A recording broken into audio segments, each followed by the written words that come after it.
Hi folks, HR Funk here with number 38 in my series on Law Enforcement Qualification Course Challenge videos.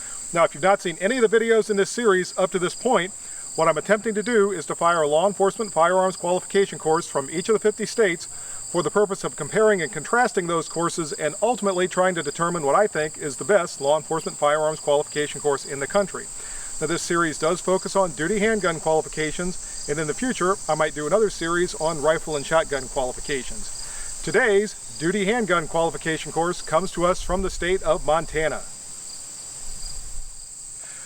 Montana uses a 25-round course of fire to qualify officers in that state, and it's divided into 5 stages of fire. Each stage of fire has its own requirements, and as always, I'll read the course description so you know what you're about to see before I start to fire that stage. On the target back here, I do have an official Montana qualification target, and the scoring on this is a little bit different than we've seen in the courses in the series up to this point. You'll notice there are circles on this target, and there is also the light colored interior portion that's shaped kind of like a large bowling pin. Any rounds striking inside the circles or the light colored bowling pin shape receive 4 points in value. Shots striking outside of this area but still in the dark shaded area count as 1 point, and anything completely off this silhouette counts as 0. Now the reason for the circles is because the circles count as X-ring hits. So when the score is computed, there are 4 points for any shots inside of this entire area, 1 for anything in the shaded area, and then the number of X's is calculated. So this is similar to what we see in competition shooting as opposed to qualification course shooting. I've got to say I'm not a big fan of this for competitions. I think it's fantastic, but when we're evaluating someone's ability to survive a gunfight, I'm not sure that counting X-ring hits really is the way to go about it. I would rather just see hits and misses counted.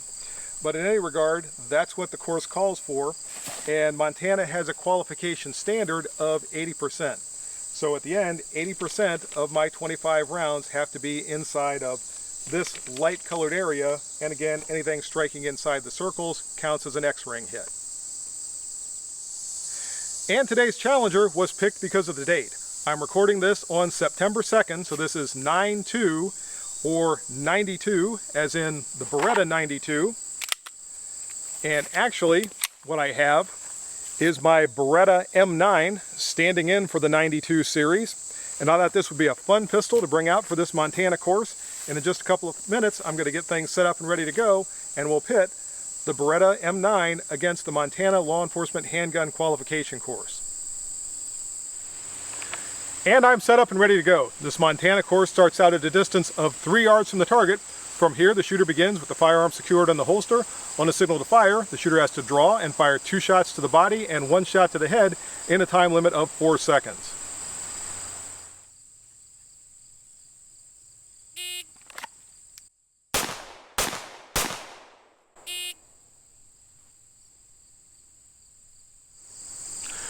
For the next stage, I'm back to a distance of 5 yards from the target, and from here I actually fire 3 different drills. The shooter begins once again with the firearm secured in the holster, and on a signal to fire, the shooter has to draw and fire 3 rounds into the body of the target in a time limit of 4 seconds. The shooter then goes to the low ready position and holds the pistol just in their strong hand only.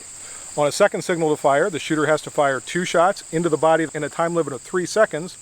The shooter then transfers the pistol to their non-dominant hand, and on a third signal to fire, the shooter fires 2 more shots into the body of the target, also in a time limit of 3 seconds.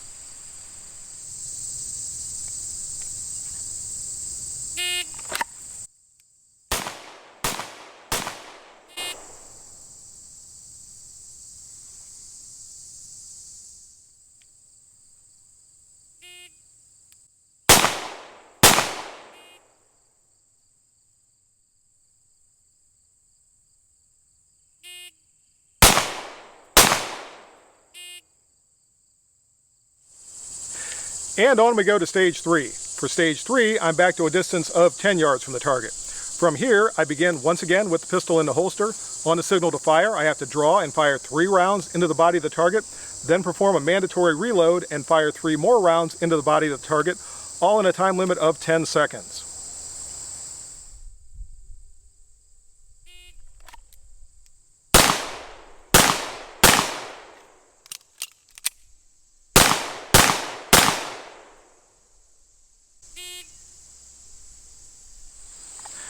And as you saw, I rushed that one and it cost me.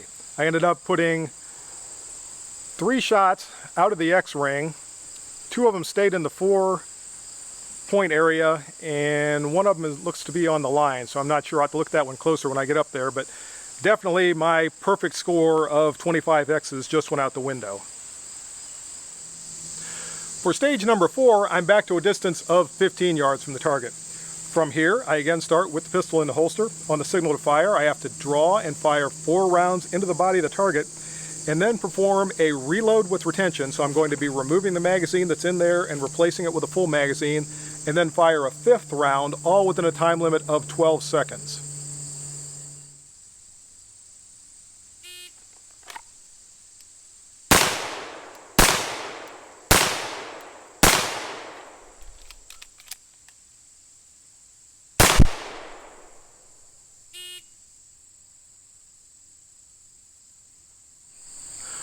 For the final stage of this Montana course, I'll be firing from a distance of 20 yards from the target, and I will actually be behind the barricade.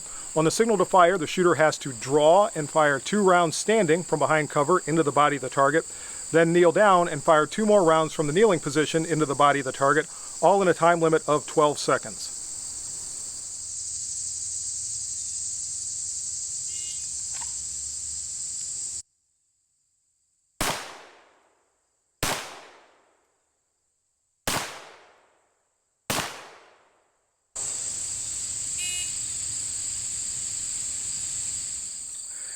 And that's the Montana course, folks. As far as my shooting goes, I felt a little off today, and that was very apparent, especially from that 20-yard stage where I managed one pretty spectacular miss over here.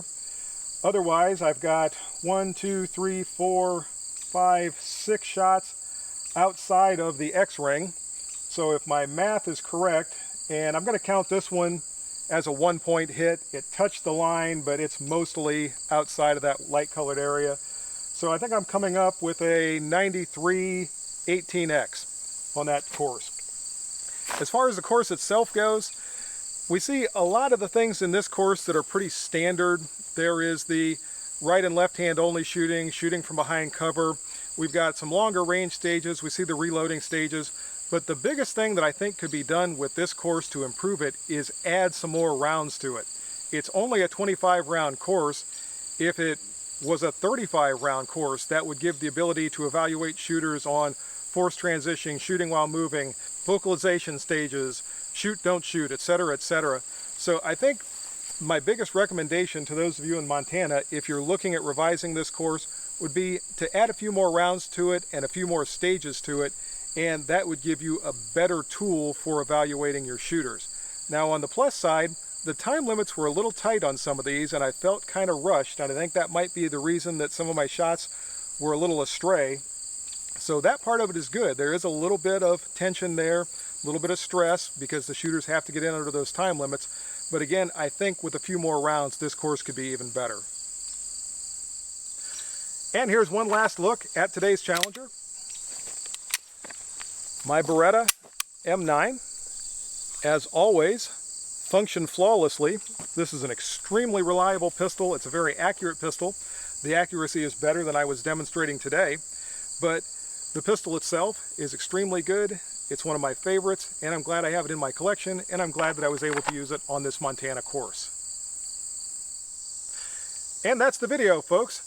38 courses down at this point. I've got 12 to go, and there are a few courses I still need. I need a West Virginia course, I need a Rhode Island course, I need a Kentucky course, and I need a Hawaii course. So if any of you out there have access to those courses and you can get them to me, and as I've said in the past, if those states don't have a statewide mandatory course, if somebody can get me an individual agency course from one of those states or from all of those states, I'll use those agency courses to represent the state. Also, just like with Montana here, if you can get me a target or two, I would greatly appreciate that. If so, let me know in the comments section and I'll give you a mailing address where you can send those materials to. But again, that's the video for today. I hope you enjoyed it. If you have any questions or comments, as always, make sure you forward those to me. Remember, if you order anything from Optics Planet, be sure to use my discount code, which is... And if you use that discount code, it's good for 5% off anything you purchase from Optics Planet. See you next time, folks. And until then, good shooting. Bye-bye.